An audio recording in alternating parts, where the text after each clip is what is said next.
Jail जाने की तो प्रबल संभावना है। मतलब यदि कुछ अनहोनी नहीं हुई, सब कुछ ठीक-ठाक रहा, तो 2-3 हफ्ते के भीतर आनंद मोहन दोबारा जेल में चक्की पीसेगा। तो ऐसे समझिए कि मतलब इसमें तो पलटू राम की गर्दन भी बुरी तरह फँस चुकी है सुप्रीम कोर्ट के इस मतलब फैसले के बाद, और आनंद मोहन तो खैर फँस ही गया है। अगर आनंद मोहन दोबारा जेल चला जाता है तो आनंद मोहन का तो मतलब एक तरह से राजनीतिक करियर ख़त्म हो ही जाएगा। पलटू राम की भी अच्छी खासी फजीहत हो जाएगी। लेकिन यदि सुप्रीम कोर्ट ने संशोधन रद्द कर दिया बिहार सरकार का, तब तो पूरी बिहार सरकार की नाक कट जाएगी, पलटू राम की नाक कट जाएगी, मुख्य सचिव महोदय की नाक कट जाएगी, इन सब की नाक कट जाएगी। तो वो तो मतलब एक समझिए कि एक राजनीतिक भूचाल आ जाएगा। आपकी फिटनेस का राज क्या है? एशवेल रस, ये एक ही बोतल में है। Stress, weakness, acidity, obesity, hair fall, skin की हर परेशानियों का एक ही हल। Ashwell life, diabetes free life.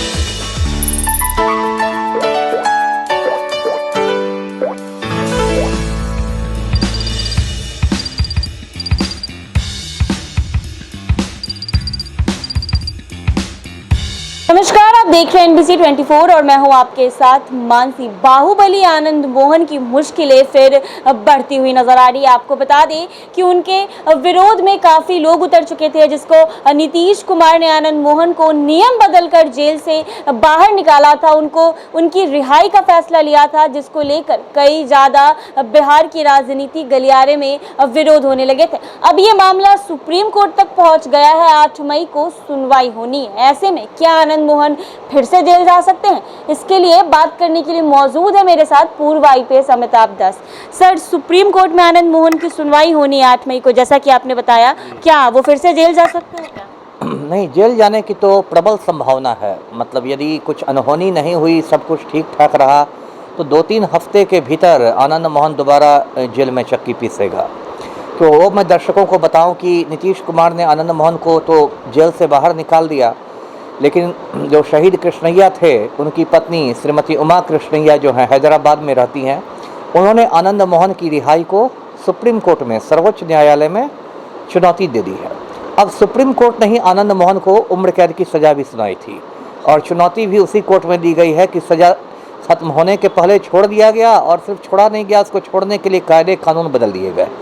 तो नेचुरल है कि बहुत गंभीर मामला है, और सुप्रीम कोर्ट सुनवाई के लिए राजी हो गया, और पहली तारीख 8 मई को है। तो ऐसे समझिए कि मतलब इसमें तो पलटू राम की गर्दन भी बुरी तरह फंस चुकी है सुप्रीम कोर्ट के इस मतलब फैसले के बाद, और आनंद मोहन तो खैर फंस ही गया है। और मैं समझता हूँ कि अगर आनंद मोहन दोबारा जेल चला जाता है तो आनंद मोहन का तो मतलब एक तरह से राजनीतिक करियर ख़त्म हो ही जाएगा।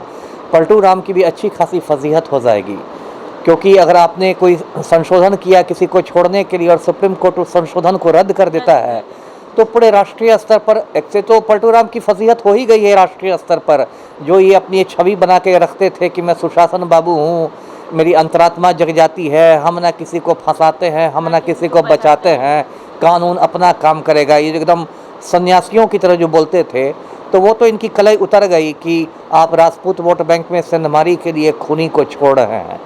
लेकिन यदि सुप्रीम कोर्ट ने संशोधन रद्द कर दिया बिहार सरकार का, तब तो पूरी बिहार सरकार की नाक कट जाएगी, पलटू राम की नाक कट जाएगी, मुख्य सचिव महोदय की नाक कट जाएगी, इन सब की नाक कट जाएगी। तो वो तो मतलब एक समझिए कि एक राजनीतिक भूचाल आ जाएगा। जी सर, आपने भी PIL दायर किया था पटना कोर्ट में? जी, पटना हाई कोर्ट में 3 PIL दाखिल हुए हैं, जिसको हिंदी में जनहित याचिका कहते हैं। एक तो मैंने दाखिल किया है, मेरी वकील मैडम अलका वर्मा है, एक भीम आर्मी के कोई कार्यकर्ता हैं, उन्होंने एक दाखिल किया, और एक पूर्व IRS ऑफिसर ने दाखिल किया है। 3 हुआ है। तो इसमें प्रक्रिया ये होती है कि हाई कोर्ट तीनों PIL, चूँकि एक ही मुद्दे को लेकर हैं, तो तीनों PIL को साथ लेकर संयुक्त रूप से उनकी सुनवाई करेगा।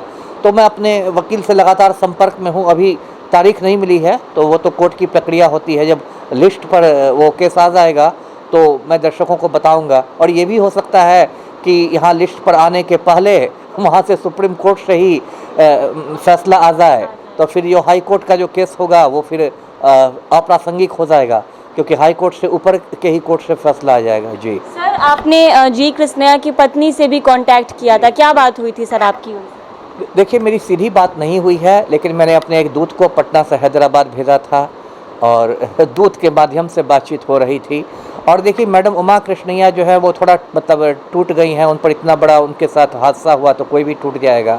लेकिन कृष्णैया साहब की जो बेटी है, 2 बेटियां हैं उनको, एक जो बेटी है पद्मा, वो काफ़ी बहादुर लड़की है और वो बिल्कुल चट्टान की तरह खड़ी है। आपको याद होगा बीच में चेतन आनंद ने कहा था, आनंद मोहन के बेटे ने, कि मैं हैदराबाद जाकर कृष्णैया परिवार से मिलूंगा। तो बेसिकली वो तो नौटंकी ही होती। तो पद्मा ने धमका दिया कि अगर चेतन आनंद आएंगे तो मैं पुलिस बुला लूँगी। तो उसके बाद इनकी भी हिम्मत नहीं हुई वहाँ जाने की। तो कहने का ये मतलब कि हम लोग तो खड़े हैं ही। सबसे अच्छी बात ये हुई है कि कृष्णैया साहब का पूरा परिवार डट के खड़ा हो गया। और कृष्णैया साहब 85 बैच के IAS थे, 85 बैच के। तो उनके जो बैचमेट्स हैं वो लोग भी पहुंच रहे हैं दिल्ली, क्योंकि मैं उनकी वकील से भी लगातार संपर्क में हूं।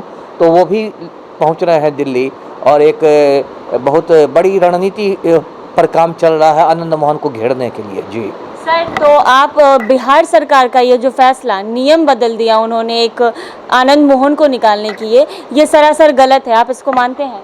वो तो मैं मान ही रहा हूँ, इसलिए मैंने PIL में उसको चुनौती दी है। मैं तो साफ कह रहा हूँ कि ये तो एकदम अंधेर गर्दी है।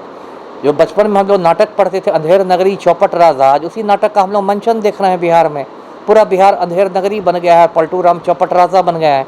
इसलिए मैंने चुनौती दी है कि आप राजनीतिक कारणों से कैसे बदल सकते हैं कोई प्रशासन। देखिए, कानून में संशोधन होना कोई गलत बात नहीं है, संविधान में भी संशोधन होते हैं, लेकिन संशोधन को लोकहित में होना चाहिए, पब्लिक इंटरेस्ट में होना चाहिए।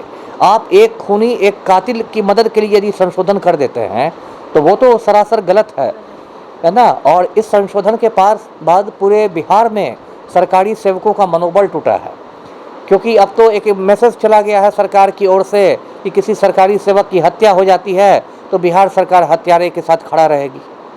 यही मैसेज गया है ना। तो बताइए, कोई लोक सेवक कैसे निर्भीक होकर काम करेगा? बिहार जैसे राज्य में जहां इतनी अराजक स्थिति है, आए दिन लोक सेवकों पर हमला होते हैं। अभी बिहटा में आपने देखा होगा, खनन इंस्पेक्टर पर हमले हुए थे।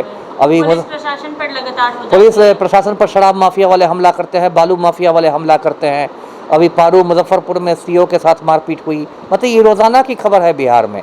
और वैसी स्थिति में ये सरकार ऐसा संशोधन लाती है, और कितने शर्म की बात है कि पलटू राम ने ऐसा किया है, सिर्फ राजपूत वोट बैंक में सेंधमारी के लिए किया है। ये कोई सैद्धांतिक काम उन्होंने नहीं किया, और इसकी तैयारी महीनों से चल रही थी। 2-3 महीने पहले मिलर स्कूल के प्रांगण में पलटू राम ने कहा था कि हम लोग लगे हुए हैं इसमें, आप लोग आनंद मोहन की पत्नी से पूछिए।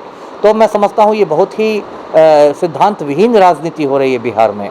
जी सर, आनंद मोहन को जो रिहाई किया गया है, और जैसा कि आप सपोर्ट कर रहे हैं, तो आप लगातार सपोर्ट करते रहेंगे जी कृष्णैया की पत्नी का, और हर हाल में खड़े रहेंगे? बिल्कुल खड़ा रहूँगा, क्यों नहीं खड़ा रहूँगा। देखिए, शहीद कृष्णैया का जो जीवन है वो बहुत प्रेरक जीवन है। वो महबूब नगर के रहने वाले थे, जो अब तेलंगाना में है, पहले आंध्र प्रदेश में था। कृष्णैया साहब के पिता जो थे वो रेलवे स्टेशन पर कुली का काम करते थे, है ना। और कृष्णैया साहब ने बचपन की पढ़ाई जो प्लेटफॉर्म पर रोशनी होती है उसमें की। तो इतना संघर्ष करके वो IAS बने थे। और बिहार में भी एक ईमानदार अधिकारी की छवि थी उनकी, जबकि आप जानते हैं कि ज़्यादातर IAS IPS भी लुटेरे ही होते हैं, लेकिन हाँ, करप्ट ही होते हैं, लूट खसोट में ही लगे रहते हैं ज़्यादातर IAS IPS। लेकिन कृष्णैया साहब एक ईमानदार पदाधिकारी थे। और ये भी मैं लोगों को बताता हूँ कि उस दिन भी 5 दिसंबर 94 को भी कृष्णैया साहब की जान बच गई रहती, लेकिन वो अपने अंगरक्षक को बचाने लगे और वहाँ से वो नहीं हटे, और इसलिए वो भी घिरा गए और उनकी भी हत्या हो गई। तो ये भी उनका एक बड़प्पन है। वो चाहते तो अपने अंगरक्षक को, जो एक सिपाही होगा, छोड़ के भाग सकते थे अपनी जान बचाकर, लेकिन ये भी उनका एक बड़प्पन था, एक महानता थी कि वो अंगरक्षक को बचाने के चक्कर में खुद शहीद हो गए। तो देखिए, अभी 2-4 रोज़ पहले मुझसे कुछ बुद्धिजीवी लोग मिलने आए थे, दलित बुद्धिजीवी। उन लोगों ने कहा कि सर कुछ मार्गदर्शन दीजिए, हम लोग क्या करें। तो मैंने उनसे भी कहा कि आप लोग एक कृष्णैया विचार मंच बनाइए, है ना। बुद्धिजीवियों का एक कृष्णैया विचार मंच बनाइए। और कृष्णैया साहब तो शहीद होकर चले गए, लेकिन उनके विचारों को कि कैसे सादगी होती है, क्या ईमानदारी होती है, क्या संघर्ष होता है, उसको उस मंच के जरिए जीवित रखिए। तो मैं तो आखिरी दम तक कृष्णैया साहब के परिवार के साथ खड़ा रहूँगा। जी, तो आपने सुना, बता दें कि आनंद मोहन की जो सुनवाई है वो सुप्रीम कोर्ट में 8 मई को होनी है। 8 मई को फैसला आने वाला है कि क्या आनंद मोहन फिर से जेल जाएंगे या नहीं। ऐसे ही तमाम अपडेट्स के लिए बने रहें NBC 24 पर।